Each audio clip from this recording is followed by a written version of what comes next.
चलिए, आप सभी का मेधा मंत्रा में स्वागत है।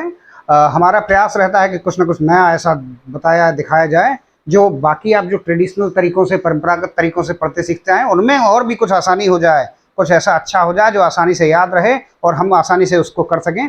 तो उसी का प्रयास में एक नई चीज़ है 11 की विभाज्यता। जो आपने परंपरागत तरीका पढ़ा है वो क्या है? यदि किसी संख्या के सम स्थान के अंकों का योग और विषम स्थान के अंकों का योग का अंतर 0 या फिर 11 से विभाज्य अगर आता है तो फिर दी गई संख्या भी जो है वो हमारी 11 से विभाजित होगी। लेकिन नया तरीका है वो क्या है?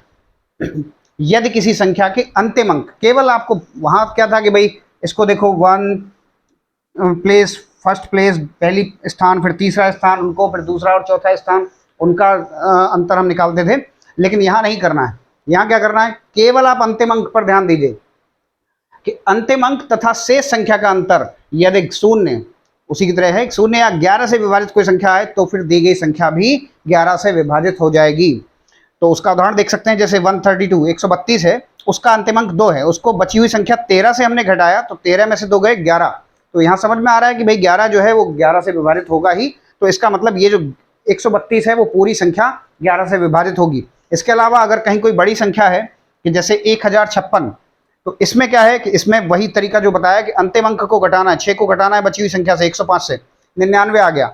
यहाँ भी समझ में आता है तो ठीक है, नहीं समझ में आए तो ये जो तरीका लिखा है वो आगे के चरणों में भी चलता रहेगा कि आप जो अगली संख्या आई है उसके भी अंतिम अंक को बची हुई संख्या से घटाइए। अगर वो 0 या 11 से विभाजित होने वाला कोई अंक या संख्या आती है तो वो आपकी पूरी संख्या जो पहले आपकी दी गई संख्या थी वो 11 से विभाजित होगी। तो इस तरीके से कितनी भी बड़ी संख्या हो, कैसी भी हो, तरीका जब तक आपको समझ में ना आए, यानी जैसे हमने 99 तक नहीं समझ में आया तो और आगे उसको करते रहे, तो उसी तरीके से करते जाना है।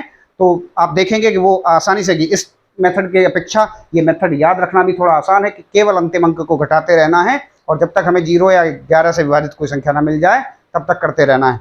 और अगर वो नहीं आता है तो निश्चित रूप से जो दी गई संख्या है वो 11 से विभाजित नहीं होगी, और अगर 0 या 11 से विभाजित आता है तो फिर 11 से विभाजित होगी। धन्यवाद।